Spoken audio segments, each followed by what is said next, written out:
बिस्मिल्लाहिर्रहमानिर्रहीम। अस्सलामु अलैकुम। क्राइम बुलेटिन के साथ मैं हूं सुंदस खान। शामिल करते हैं हेडलाइंस। जमाली पुल बुर्राक बम पर अफसोसनाक वाकया पेश आ गया। ट्रैफिक हादसे में एक शख्स जहां बहाक होने वाले शख्स को अब्बासी अस्पताल मुंतकिल कर दिया गया। जहां बहाक होने वाले शख्स की शनाख्त ताहाल ना हो सकी। गुलशन मेमार में स्ट्रीट क्राइम बढ़ने लगा। मलिर पुलिस ने दौरान गश्त कार्रवाई करते हुए मुलजिम फतेह खान अफगानी को असलहा एमुनेशन समेत गिरफ्तार कर लिया।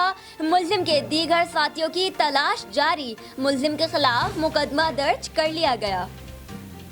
एसएसपी डिस्ट्रिक्ट वेस्ट फिदा हुसैन की हिदायत पर एसएचओ थाना साइड ए मोहम्मद अय्याज खान की कार्रवाई के दौरान पुलिस साइड ए ने मुश्तबा रक्श में सवार मुलजिमान को गिरफ्तार कर लिया। मुलजिमान के कब्जे से भारी मिकदार में चर्स बरामद कर ली गई। मुलजिमान के खिलाफ मुकदमा दर्ज करके तफ्तीश शुरू कर दी गई।